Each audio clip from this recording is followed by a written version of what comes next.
Hey everyone, Aaron here from MTGChallengers, and welcome to another Magic the Gathering deck tech.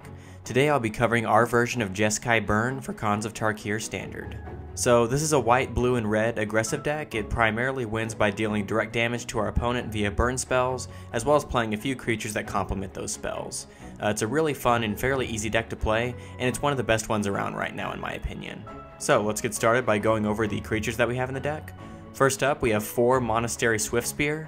A great little aggressive creature, just nice to have a turn 1 play since we aren't playing any 1-drop burn spells here. I mentioned creatures in the deck that complement the spells, and this is certainly one of them. You can swing in with it, they think they're just going to take 1, then you can burn them in the face before damage, pump it up, and push through a lot more than they expected. It can also be a blowout for blocking larger creatures like Siege Rhino and Keranos World Eater.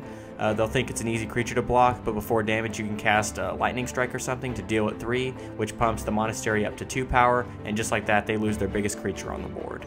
A playset of Goblin Rabblemaster is awesome for any aggressive red deck to have, and this one is no exception.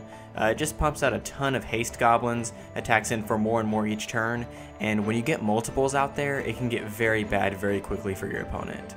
It and Stoke the Flames also form one of the best synergies in the deck, since the Rabblemaster again pumps out a lot of creatures, which you can then use to convoke the Stoke the Flames and cast it for very cheap, and even free in some cases.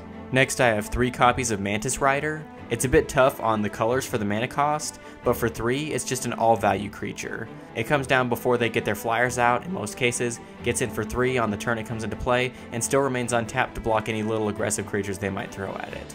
I really should be running 4 of these, but I decided on 3 when I built the deck, and it's been working fine so far. And the final creature I have in the deck is Stormbreath Dragon, 3 copies of him.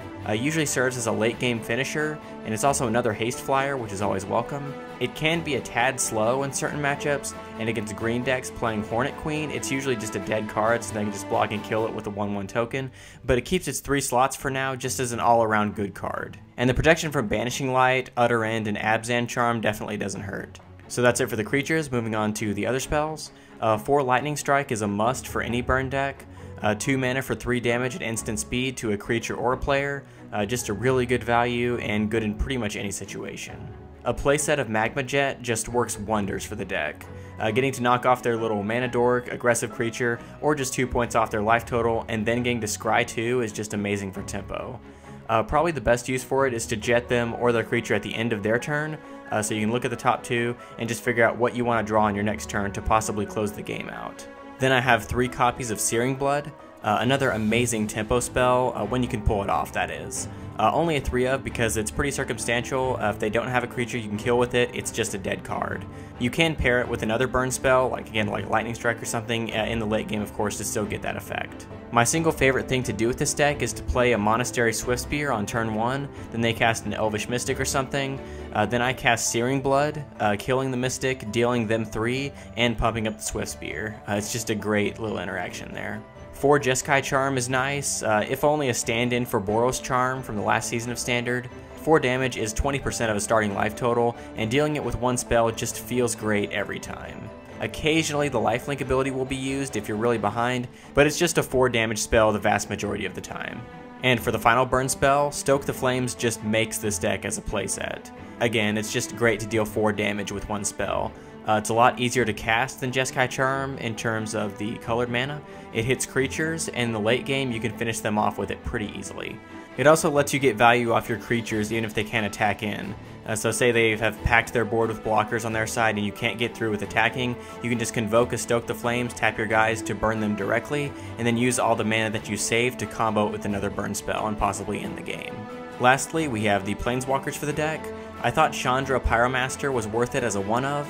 Her +1 can knock off any little blockers, disable larger ones for the turn, and of course inch them closer to 0 in any case. And the card advantage she offers can be useful, especially if used with a Magma Jet. So again, you can cast a Magma Jet at the end of their turn, look at the top 2 and see what you're going to draw, and then what you'll get with the 0 ability to see if it's worth it. And finally, we have 2 copies of Sarkhan the Dragonspeaker. It's another good finisher along with Stormbreath Dragon. The +1, basically it becomes a Stormbreath Dragon, so it can be nice to fly over for 4, and the -3 is nice for some miscellaneous removal. So that's it for the spells. Let's take a quick look at the mana base. I'm running 4 Pain lands, 2 Battlefield Forge, and 2 Shivan Reef. I also have a playset of Mana Confluence.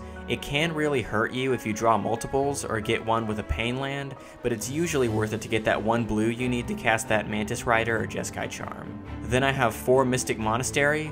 It's just a great all-around mana fixer, doesn't cost any life, which is great. It does enter tapped, but since we won't have a turn 1 play a lot of the time, that gives it a nice place to be.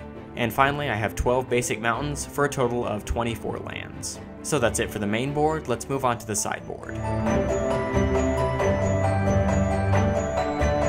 First up, I have 2 Seeker of the Way. Really good for side tech. Some people have it in the main for their Jeskai Burn decks. I personally just didn't see enough space for it. It will usually be sided in up against the mirror matchup, as well as against any extremely aggressive decks. Then I have 1 Keranos, God of Storms. It's pretty nice to have a big alternate win condition in the side in some of the slower matchups against control or mid-range decks. An additional Stormbreath Dragon in the side also helps to capitalize on that protection from white. That's the main ability, just in case I'm playing up against a deck that uses a lot of it. Then I have 2 copies of Disdainful Stroke, a really amazing sideboard card, and a great use of the blue splash. Lets you counter pretty much anything up against the big green decks like Keranos, Hornet Queen, Court of Calling, as well as problematic permanents like Whip of Erebos or Elspeth Sun's Champion. 2 Negate has a similar function. It helps out against the Planeswalkers and the permanents, but it can hit smaller stuff as well like Anger of the Gods, which can be really problematic in the monsters matchup, and removal like Banishing Light. 1 more Searing Blood is really nice to have to give me the full 4 up against decks running a lot of smaller creatures, so I can side it in when I'll almost always be able to get maximum tempo out of it. Anger of the Gods is great to have in the side as a 2 of, just against any generally aggressive decks to board wipe them. It does take out almost all of our creatures as well, but we do still have the burn spells, so chances are it's going to be a lot worse for them than for us. And it especially works well against, again, the green decks running things like Sylvan Caryatid and Hornet Queen. 3 copies of Banishing Light is great to have in the side as a general removal spell. Sometimes direct damage just doesn't cut it, so Banishing Light can step in game 2 to solve any of the problems we might have had game 1. And finally, I have a second Chandra Pyromaster on the side. We've already discussed when she's good, and having another one to slip in when beneficial is a nice finisher to the sideboard. So that's it for this deck tech. Be sure to check out our others. To see these decks in action, check out our gameplay videos. If you enjoyed this video, be sure to like the Facebook page and consider making a donation to support the continuation of this project.